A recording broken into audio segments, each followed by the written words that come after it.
किसी ने कहा प्रभु आपको क्या अर्पित करें? बोले कुछ नहीं। नहीं हम तो करेंगे। तो पुष्प कर दो। नहीं नहीं पुष्प तो कम है, कुछ ज्यादा करेंगे। तो भगवान शिव बोले वैसे तो कुछ जरूरत है नहीं हमको कुछ लेने की, लेकिन तुम फल कर दो। नहीं फल भी नहीं करेंगे तो फिर पत्ते कर दो, बिल्व पत्र कर दो, तुलसी पत्र कर दो। पुष्पम फलम पुष्पम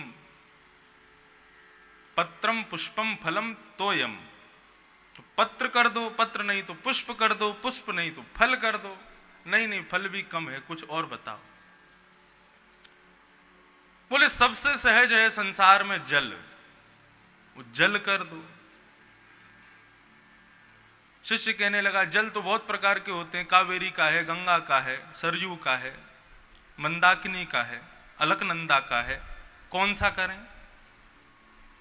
शंकर जी बोले अब जल में भी तुम पूरी अपनी राजनीति चलाओगे, कौन सा करें?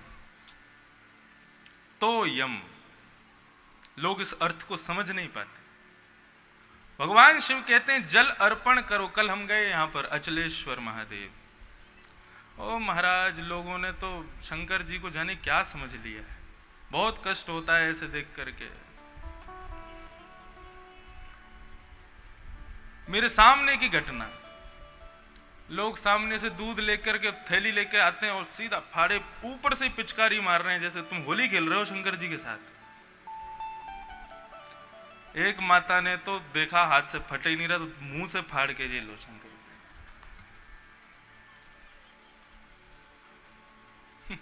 इससे बढ़िया मत चढ़ाओ। हम गए, हम खाली हाथ गए, कुछ नहीं लेकर के गए, बस जा करके दो हाथ जोड़ करके प्रणाम किया। एक कोई थे साथ में, उन्होंने ला करके एक लोटा में जल और दूध दिया, व्यवस्था बन गई तो फिर चढ़ा दिया। इस प्रकार उसी उन्हीं पर चना डाल रहे हैं, वहीं मिश्री डाल रहे हैं, वहीं पुष्प डाल रहे हैं, वहीं धतूरा डाल रहे हैं। अरे वो शंकर जी हैं भाई, उनको लगती होगी। एक आदमी आया उसके 5 उंगलियां भरी हुई थी अंगूठियों से और दे रगड़ा मारा उसने शंकर जी के, नाक वाक सब छिल गई होगी। कहां चला जाता है हमारा भाव? हम भगवान को कभी सोचते भी हैं कि वो चैतन्य है कि नहीं है? तो यम भगवान कहते हैं जल चढ़ाओ। कहां का चढ़ाऊं? बोले जब मेरे सामने बैठो और अपनी मेरी स्तुति गाते हुए, मेरा स्मरण करते हुए जब तुम्हारे नयनों से 2 अश्रु बिंद निकल आवे ना, वो जल मुझे चढ़ाओ, वो मुझे प्रिय है। साधारण जल टोंटी, कई मंदिर शंकर जी के देवालयों की तो बहुत बुरी स्थिति कर रखी हम लोगों ने। टोंटी जल की शंकर जी के ऊपर ही रखते हैं, सीधा वहीं से लोटा भरा चढ़ा दिया। कभी प्रसन्न नहीं होंगे देव इस स्थिति से। तो अरे कोई नियम होता है, कोई एक व्यवस्था होती है। देव के सामने किस प्रकार खड़ा होना चाहिए, किस प्रकार हमको बैठना चाहिए, किस प्रकार की स्तुति कब गानी चाहिए, क्या प्रस्तुत करना चाहिए। हम लोग बस क्या करते हैं, आगे वाला जो कर रहा है उससे बढ़िया करना है मेरे को। उसने मिश्री चढ़ाई तो मैं पेड़ा चढ़ा दूंगा शंकर जी पे। लेकिन दया की साक्षात प्रतिमूर्ति हैं भगवान शिव। वो भले ही, अच्छा आपको पता है भगवान शिव को संहार का देवता क्यों बनाया? श्रीमद् भागवत में कथा आती है कि ब्रह्मा जी ने सबसे पहले शंकर जी को, शंकर जी प्रकट कहां से हुए? अब कथा सुनाई देते हैं। ब्रह्मा जी ने जब सृष्टि करना शुरू किया तो सृष्टि करते हुए ब्रह्मा जी ने सबसे पहले मानव को बनाया, और वो मानव थे सनक, सनंदन, सनातन, सनत कुमार। ये 4 लोग। सनत कुमार, तो सनत कुमारों को जब बनाया तो नारद जी ने, ब्रह्मा जी ने पूछा मैंने तुमको क्यों बनाया? तो सनत कुमार कहने लगे भगवान का भजन करने के लिए बनाया है। तो ब्रह्मा जी कहने लगे केवल भजन करोगे, कर्म नहीं करोगे तो आलसी हो जाओगे। भजन करना जरूरी है, लेकिन कर्म प्रधान विश्व रचि राखा। कर्म प्रधान है, कर्म पहले होना चाहिए, भजन उसके बाद में दूसरे नंबर पर रखो। चारों कहने लगे नहीं हमसे कर्म नहीं होगा, हम तो भजन ही करेंगे। तब ब्रह्मा जी ने 10 पुत्र और बनाए, मानस पुत्र, उनमें सबसे छोटे नारद जी। 10 पुत्रों को बनाने के बाद में उनसे पूछा मैंने तुमको क्यों बनाया, तो वो भी बोले हमको भजन करने के लिए बनाया। तो शंकर ब्रह्मा जी को इतना क्रोध आया, केवल भजन करोगे? क्रोध के कारण ब्रह्मा जी का ललाट नीला पड़ गया और उस ललाट का भेदन करके भगवान रुद्र शिव प्रकट हो गए। क्रोध से प्रादुर्भाव हुआ भगवान शिव का। 2 स्थिति बताते हैं कि प्रकट होते ही रुद्र रूप धारण किया, क्रोध में भर गए तो नाम रुद्र पड़ गया और रौद्र पड़ गया। लेकिन कहते हैं कि फिर प्रकट होकर के रुदन करने लगे, रोने लगे। ब्रह्मा जी ने पूछा बेटा रोते क्यों? बोले मैं बढ़िया भगवान का भजन कर रहा था, आपने मुझे क्यों प्रकट किया? तो नाम रुद्र पड़ गया।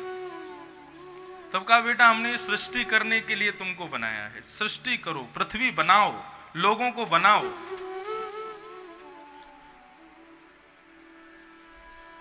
शंकर जी ने विचार किया कि सृष्टि हमारे बस की बात तो है नहीं, लेकिन पिताजी की आज्ञा हो गई, अब आज्ञा का पालन नहीं करूंगा तो मैं फिर अधम बालक माना जाऊंगा। 4 प्रकार की संतान होती हैं, 4 प्रकार के बालक होते हैं, उत्तम, मध्यम, अधम और चौथा तो बहुत बुरा शब्द कहा है, लेकिन हम कहें कनिष्ठ। श्रीमद् भागवत में आदि शास्त्रों में चौथा बालक बताया गया चांडाल। उत्तम बालक कौन है? उत्तमः चिंतितः कुर्यात्, जो अपने माता पिता की बात को कहने से पहले उनके चेहरे के आव भाव को देख करके समझ जाए कि वो क्या चाहते हैं और उस क्रिया को पूरा कर दे, उसको कहते हैं उत्तम बालक। मध्यम बालक कौन है? जो आज्ञा का पालन करे, आज्ञा माता पिता की हो जाए फिर उसको करे, उसको मध्यम कहते हैं। और अधम करेगा लेकिन मां को 100 सुनाएगा, पिता को 50 सुनाएगा, करेगा आज्ञा का पालन लेकिन सुना सुना करके करता है। पूरे दिन मेरे ही पीछे पड़े रहते हो, मैं ही दिखता हूं आपको काम करने के लिए, वो नहीं दिखता, वो बैठा वहां पे।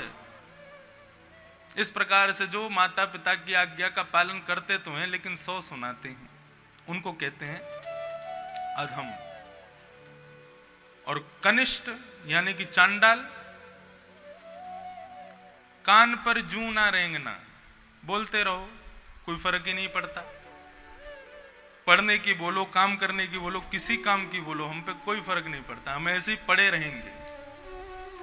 ऐसे बालकों को कहा जाता है कनिष्ठ। और शास्त्र भाषा में सुने तो चांडाल। चांडाल की परिभाषा क्या बताइए? बोले कि उसका जन्म केवल माता पिता को दुख देने के लिए हुआ है। वो इसीलिए वो माता पिता के पूर्व जन्म के कर्म के अनुरूप दुख के रूप में उनका पुत्र वही आया है, वो दुख देने आया है उनको। शंकर जी ने मन में विचार किया कि यदि मैंने अपने पिता की आज्ञा का पालन नहीं किया तो मैं अधम हो जाऊंगा। उत्तम तो नहीं बन पाया कि मैं पहचान जाता कि पिता क्या चाहते हैं, लेकिन अब आज्ञा हो गई है तो करना चाहिए मुझे। आ गए, पृथ्वी पर आए हैं, चारों तरफ देखने लगे क्या बनाऊं, कैसे बनाऊं, कहां से शुरू करूं।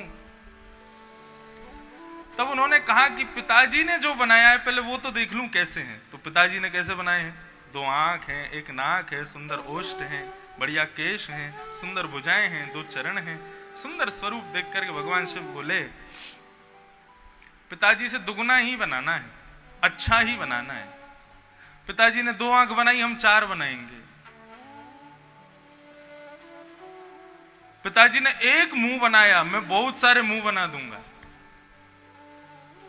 पिताजी ने पैर से चलने वाला व्यक्ति बनाया, अरे हमारे साथ में हमारा साथी सर पर रहता है बेचारा, रेंग के चलता है, मैं रेंग के चलने वाला आदमी बनाऊंगा। कोई मुखहीन, किसी का मुंह ही नहीं बनाया। और विपुल मुख काहू, किसी के बहुत सारे मुंह बना दिए। और बिन पग चलही, किसी के पैर ही नहीं है, बिना पैर के चल रहा है, रेंग रेंग के।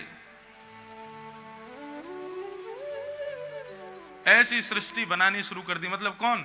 भूत प्रेत पिशाच डाकनी साकनी ये सब बनाने लगे भगवान से, और उसमें उनको आनंद आ रहा है, वाह कितना बढ़िया बना है। एक के केवल आंख ही आंख बना दी पूरे मुंह पर, वो लोग घूमता रहे पूरे नगर में। पिताजी के द्वारा बनाए गए फल पुष्प आदि खाते हैं, मेरे द्वारा बनाए गए पिताजी के द्वारा बनाई गई सृष्टि को खाएंगे। वृक्षों को उठा उठा करके खा रहे हैं, मानवों को खा रहे हैं, ऐसे जीव बनाने शुरू कर दिए। रावण ने भगवान शिव के द्वारा की गई सृष्टि के ऊपर श्लोक लिख दिया। हमारे गुरु शंकर जी ने कैसी सृष्टि की है? यस्यास्ते ड्राट ड्राट ड्रुट ड्रुट ममलम टम टम टम टम टम डम शम डुडम शम डुहि डुहि चकितम भूपके भूपनालम तैलम तैलम तु तैलम खुकु खुकु खुकु खु ख्वांग खु ख्वांग ख्वांग खु ख्वांग ख्वांग गायन्ते यस्य धान्ते वचति सचकलम पातु नो चंद्रचूड़। रावण ने ये श्लोक कब लिखा?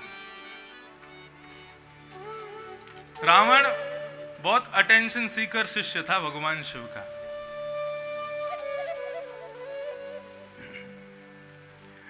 अपने विमान में बैठ करके जा रहा था तो विमान रुक गया। रावण ने पूछा रुक क्यों गए तुम? बोले सामने कैलाश पर्वत है, यहां से नहीं जा सकते हमको घूम के जाना पड़ेगा।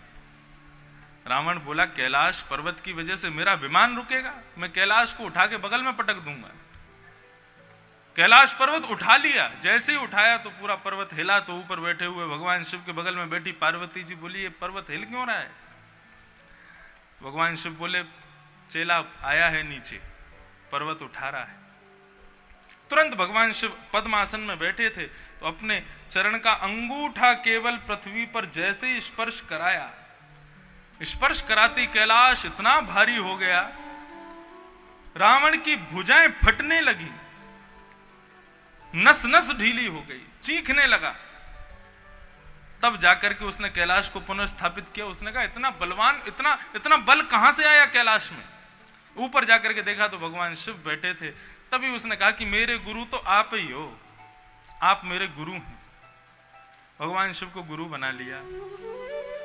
अब गुरु के रोज दर्शन करने चाहिए। अब रोज आता है और रोज आता है, जितने लोग लाइन में खड़े होते हैं, कतार में खड़े होते हैं, सबको पीछे छोड़ छाड़ करके और इस तरीके की स्तुतियां गाता है कि कैलाश की चट्टानें बजने लगती हैं, आकाश से मेघमालाएं बरसने लगते हैं रावण के मुख से निकलने वाले शब्दों को सुन करके।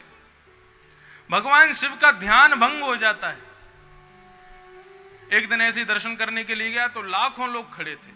सब देवता भी रोज जाते हैं शंकर जी का दर्शन करने। रावण सोचने लगा इतना पीछे मैं खड़ा हूं, अभी शंकर जी तो बहुत दिन में देखेंगे, गुरु जी के दर्शन तो बहुत देर में होंगे, इतनी देर कैसे खड़ा रहूंगा? क्या करें, कैसे करें? तब उसने ये श्लोक बनाया, यस्यास्ते ड्राट ड्राट डुट डुट ममलो। बड़ा विचित्र श्लोक है, इसका छंद ही नहीं पता क्या है। टम टटम टम टटम टम डम शम डुडम शम डुहि डुहि चकितम। जब वो गा रहा था तो कैलाश अपने आप हिलने लगा। आकाश में दिखने वाले हिमालय की विशाल चट्टानें आपस में नृत्य करने लगी और उस भयावह दृश्य से भयभीत होकर के सब देवता भाग गए वहां से। तब रावण जाता है अकेला और जाकर के शंकर जी को प्रणाम करता है। वाल्मीकि रामायण में लिखा है तब से शंकर जी ने बोला सुनो तुम मत आया करो यहाँ पर। बोले नहीं, दर्शन तो मैं रोज करूंगा। बोले नहीं, तुमको दर्शन रोज करना ना, हम रोज लंका आ जाएंगे लेकिन तुम मत आया करो यहाँ पर। तब से शंकर जी रोज लंका जाते हैं रावण को दर्शन देने के लिए, कि कहीं ये नहीं आ जाए, ये आ गया तो सबकी नाक में दम करेगा। तो ऐसे भीगे देव हैं, सदैव भीगे रहते हैं। किसमें भीगे रहते हैं? आपको पता है राधा कृष्ण स्वरूप के सबसे बड़े उपासक कौन है? भगवान शिव। ये लोग नहीं जानते। लोग कृष्ण में और शंकर जी में भी बड़े भेद मानने लग जाते हैं। शंकर देव हैं, वो देव है, महादेव हैं। कृष्ण देव नहीं है, कृष्ण ईश्वर है, परमात्मा है। शंकर जी भी जिनका ध्यान करते हैं वो कृष्ण है। आप वृंदावन आएंगे तो राधा कृपा कटाक्ष स्तोत्र, कृष्ण कृपा कटाक्ष स्तोत्र, गोपाल सहस्त्र नाम, ये सब विद्वतपूर्ण जो हमारे यहाँ के छोटे छोटे ग्रंथ हैं, इनमें देखिएगा किसने सुनाया है, किसने बनाया है, ये सारे स्तुतियां किसने लिखी हैं? तो शंकर जी ने लिखी। ऐसे भगवान शिव, उनको हम बारंबार आज प्रणाम करते हैं।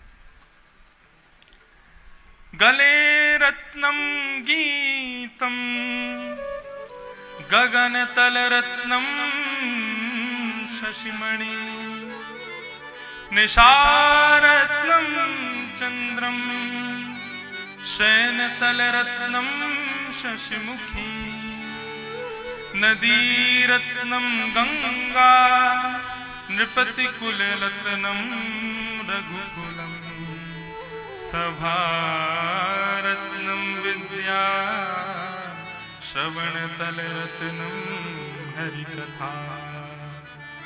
भगवान शिव कहते हैं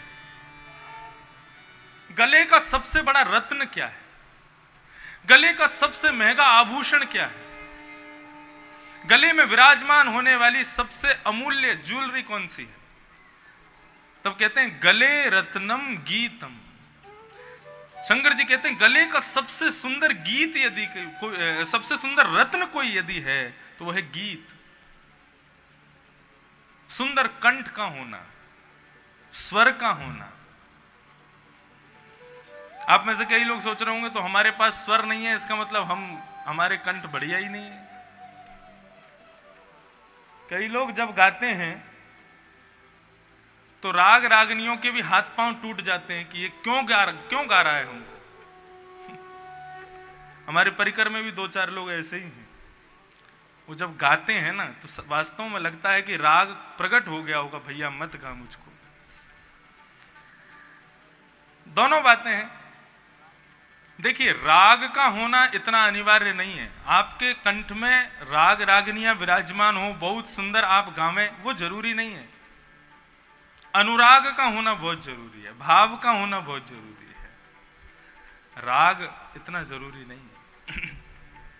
तो गले का सबसे सुंदर रत्न क्या है? गीत। गले रत्नम गीतम गगन तल रत्नम दिनमणि। इस आकाश का सबसे बड़ा रत्न क्या है? आज हम दर्शन करने गए थे, भगवान सूर्य। इस आकाश का सबसे सुंदर रत्न यदि कोई है तो वो है भगवान सूर्य। क्या अद्भुत। वैसे तो हमने यहाँ पे तो कॉपी की है हमारे कोणार्क मंदिर की, जो उड़ीसा में है, लेकिन जब अंदर सूर्य भगवान का दर्शन किया, आहा, अद्भुत स्वरूप है, मानो साक्षात सामने सूर्य नारायण विराजे हों, ऐसा अनुभव हो रहा था। बहुत सुंदर। तो वे कौन हैं? इस आकाश के सबसे सुंदर रत्न हैं शशिमणि, दिनमणि, यानी कि सूर्य। निशारत्नम चंद्र। रात्रि का सबसे सुंदर रत्न कौन है? चंद्रमा। ये रात्रि के सबसे सुंदर रत्न है। नदी रत्नम गंगा। नदियों में रत्न कौन है? गंगा। नृपति कुल रत्नम रघुकुलम। राजाओं में सबसे सुंदर रत्न रूपी कुल कौन सा है? बोले रघुकुल, राम जी का। सभा रत्नम विद्या। जहां पर 100, 200, 1000, 500 लोग बैठे हों, वहां पर सबसे सुंदर रत्न क्या है? विद्या। जो विद्वान होगा उसी की इतने लोगों में पूछ होगी, जो जानता होगा, जानकार होगा। ठीक उसी प्रकार कहते हैं भगवान शिव, श्रवण तल रत्नम हरि कथा। इन कानों का सबसे सुंदर रत्न यदि कोई है तो वो है भगवान की मंगलमयी कथा। ऐसे भगवान के मंगलमयी कथा प्रसंगों में जिनकी अति रुचि है, ऐसे शिव जी को हम बारंबार प्रणाम करते हैं। आज के मंगलमय प्रसंग में प्रवेश करें। कल हम लोगों ने श्रवण किया श्रीमद् भागवत के प्रथम स्कंद का प्रथम श्लोक। बंधुओं, सत्यम परम धीमहि बहुत ध्यान से सुनिएगा, एक एक शब्द सुनिएगा।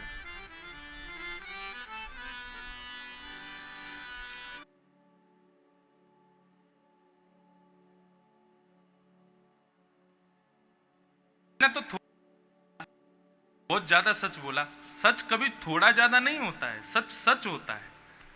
यहां परम सत्य का शब्द का प्रयोग क्यों किया गया? परम शब्द लगाना ही क्यों पड़ा? ये प्र उपसर्ग संस्कृत में क्यों लगाया गया?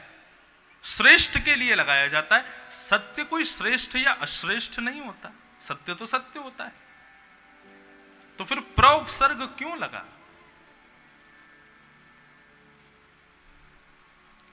तो जरूर वेदव्यास जी ने इसमें कुछ कहा है, कुछ प्रस्तुत करने का प्रयास किया है। कृष्णम परम धीमहि कहते, रामम परम धीमहि कहते, देवी परम धीमहि कहते, शिवम परम धीमहि कहते। किसी देवी देवता का नाम नहीं लिखा, सत्यम परम धीमहि। वेदव्यास जी महाराज ने श्रीमद् भागवत के प्रथम श्लोक में कह दिया कि ये भागवत की कथा सबके लिए है। किसी एक मजहब के लिए, किसी एक पंथ के लिए, किसी एक संप्रदाय के लिए, किसी एक जाति विशेष के लिए नहीं। सत्यम परम धीमहि, सत्य को वंदन करते हुए वेदव्यास जी ने कहा यह वह सत्य है जो सबको प्रिय है। सिख भाइयों से भी मिलेंगे तो वे भी सत श्री अकाल, वो भी सत्य को वंदन करते हैं। देवी को भजने वालों के पास भी जाओगे तो वे भी कहेंगे सांचे दरबार, सांचा यानी कि सत्य। शंकर जी को भजने वाले सत्यम शिवम सुंदरम सत्य। कुरान की एक आयत है, उसमें भी सत्य को ही श्रेष्ठ बताया गया। सब श्रेष्ठ, सब सत्य को ही श्रेष्ठ मानते हैं। इसलिए श्रीमद् भागवत में किसी एक देवता को रख करके और प्रथम श्लोक नहीं लिखा गया, सत्य कहा गया, यानी कि सबके लिए है। सब आइए, सर्वव्यापी है। और धीमहि, ये धीमहि शब्द का अर्थ क्या है? बंधुओं देखिए, संसार में भगवान ने हमको किसी भी कार्य को करने के लिए दो वस्तु प्रदान की है, एक तो बुद्धि और दूसरा मन। सुबह से शाम तक आप जो भी कुछ करते हो, या तो बुद्धि की रुचि से करते हो या मन की रुचि से करते हो। इस भागवत की कथा में कई लोग तो या तो बुद्धि की रुचि से आए होंगे, क्या करें घर बैठ मन ही नहीं लग रहा है तो कथा ही सुन ले जाके, थोड़ा मन तो लगेगा। और कई लोग मन की रुचि से आए होंगे, नहीं कथा तो हमको सुननी, हमको समझना है, हमको जानना है। बुद्धि की रुचि और मन की रुचि। लेकिन यहां धीमहि शब्द कह करके श्री वेदव्यास जी कह रहे हैं धीमहि शब्द बुद्धि के लिए नहीं है, ये मन के लिए, ये हृदय के लिए। श्रीमद् भागवत की कथा सुनते समय बुद्धि लगाने की जरूरत नहीं है। बुद्धि लगा करके यदि आप बैठेंगे कथा में, बुद्धि को श्रेष्ठ मान करके यदि बैठेंगे, तर्क प्रकट होंगे, प्रश्न प्रकट होंगे। ऐसा कैसे हो गया, ये कैसे हो गया, भगवान की लीला पर संशय प्रकट हो जाएंगे कि ये कैसे कर दिया भगवान ने। इसलिए बुद्धि का विषय नहीं है, हृदय का विषय, मन का विषय। एक दूधिया, दूधिया समझते हैं, दूध जो देता है घर घर जाके। एक दिन उसकी इच्छा हुई कि मैं अपने लिए सुंदर कुर्ता बनवाऊं, और वो दर्जी की दुकान पर गया और दर्जी से जाकर के बोला कि मुझको कपड़ा दो मेरे नाप का, जिससे मैं अपना कुर्ता बनवाऊं। तो दर्जी ने उसका नाप माप लिया, तो उसने कहा कि 4 मीटर कपड़ा आएगा। और 4 मीटर नापने के लिए दर्जी ने ये लंबा फुटा निकाला, फुटा समझते हैं, स्केल। अब वो फुटा लगा करके दर्जी ऐसे ही नापता है कपड़ा। तो दूधिया कहने लगा, बोले कि फुटा से क्यों नाप रहे हो, लोटा से नापो। दर्जी कहने लगा, भैया ये कोई दूध है, पानी है कि इसको मैं लोटे से नापूं, ये तो कपड़ा है। बोले तुम 4 मीटर कपड़ा फुटा से नाप रहे हो, मैं 4000 लीटर दूध नाप देता हूं लोटे से। लोटे से नापो ना। एक व्यक्ति ने आकर के कहा, भैया दूध नापा जा सकता है लोटे से, लेकिन कपड़ा नापा जाएगा फुटा से। कहने का अभिप्राय बुद्धि और मन की बात मैं कह रहा हूं। संसार की किसी भी प्रक्रिया में यदि आपको कोई संशय है तो अपनी बुद्धि लगाइए, लेकिन जब आप इस दर्जी की दुकान पर आए हैं तो यहां पर अपने लोटे लेकर के मत आइए नापने के लिए। लोटा मतलब बुद्धि। यहां तो मेरे फुटा से ही नापा जाएगा, हृदय से ही नापा जाएगा। इसलिए हृदय को श्रेष्ठ मान करके कथा में बैठिए। बुद्धि जितनों ने लगाई है ना भगवान कृष्ण के विषय में, वो सब पागल ही हो गए। ये बुद्धि का विषय है ही नहीं, ये हृदय का विषय, ये मन का विषय। कृष्ण को जानना है तो हृदय के कपाट खोलिए। कपाट, कपाट शब्द समझते हैं? भगवान के सामने जो पर्दा होता है उसको कपाट कहा जाता है। कपाट खोलो, दर्शन के पट खोल दिए हैं। कपाट, कपाट का ये कपाट क्यों कहा जाता है उनको? बोले कि भैया ये कपाट खुलते ही भगवत दर्शन होते हैं। कपाट को ही संसारी भाषा में यदि लिया है तो वही आ जाएगा कपट।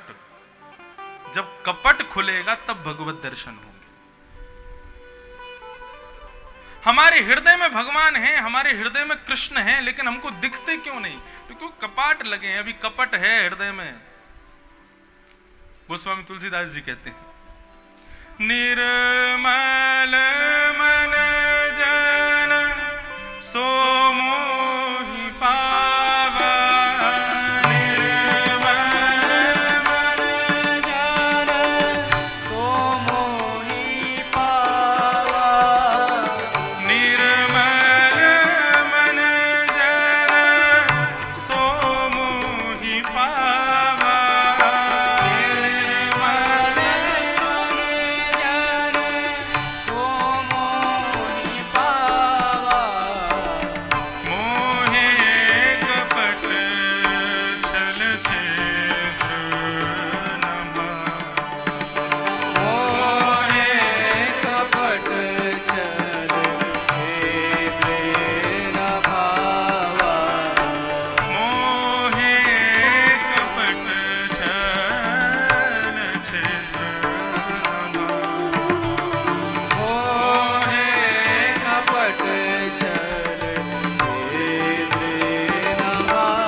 स्पष्ट बता दिया मैं किसको मिलता हूं।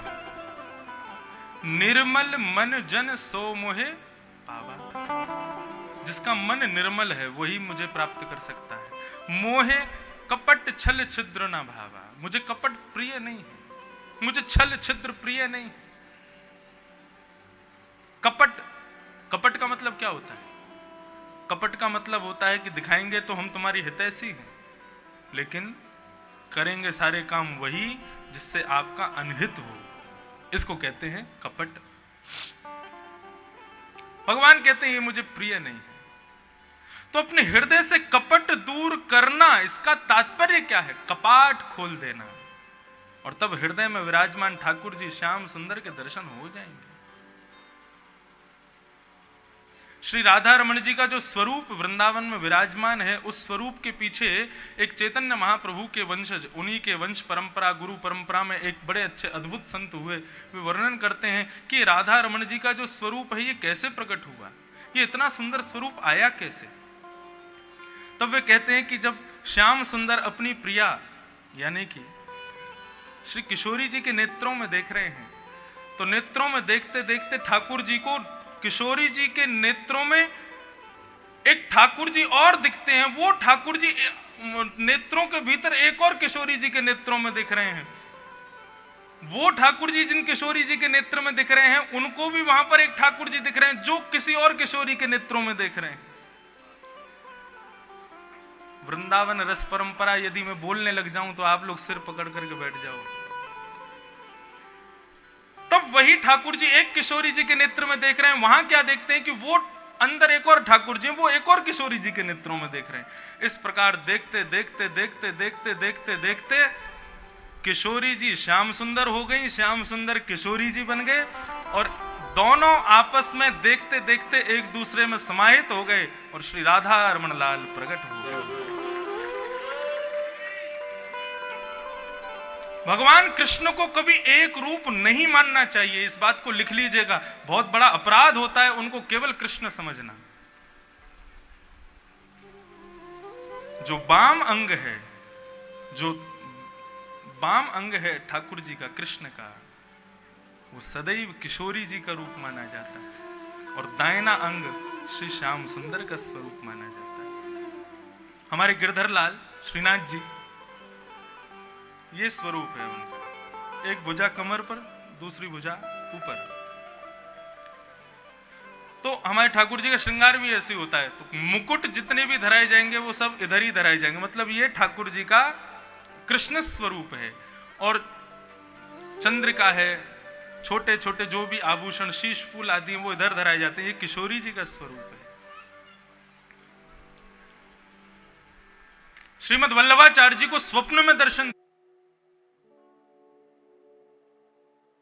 दोनों नृत्य करती हैं।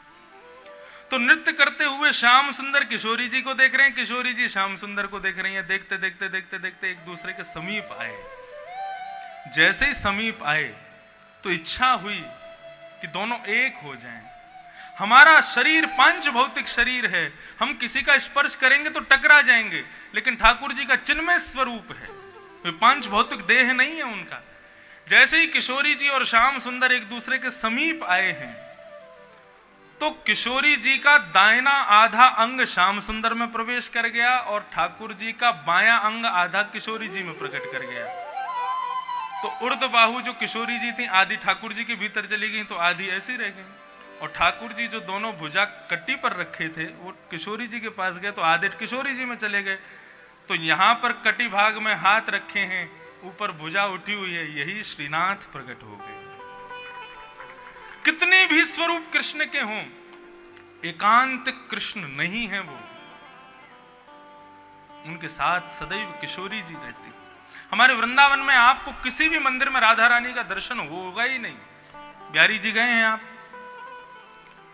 काले कलूटे पे खड़े होंगे बड़े बड़े आंखों को लेकर के, लेकिन राधा रानी कहाँ है? बगल में एक साड़ी पहन करके और एक चूड़ामणि दिखाई देती, बोलते हैं ये राधा रानी है। वो उन लोगों के लिए राधा रानी है जिनको वो लगता है कि अकेले ठाकुर जी खड़े हैं, लेकिन हम ब्रजवासियों को लगता है किशोरी जी और ठाकुर जी दोनों संग खड़े हैं। जिस प्रकार व्यक्ति इस प्रकार मुंह कर ले तो उसका इतना ही अंग दिखता है, अब यहां का इतना अंग और यहां का इतना अंग दोनों एक कर दो, एक ही अंग हो जाएगा। प्रत्येक स्वरूप ठाकुर जी का दो रूप है। तो भगवान कृष्ण को बुद्धि से नहीं जाना जा सकता। धीमहि शब्द कह करके वेद व्यास जी कहते हैं उनका धारणा करो, और धारणा सदैव हृदय से हो सकती है, बुद्धि से नहीं हो सकती। बुद्धि से आप नहीं पहचान पाओगे उन्हें।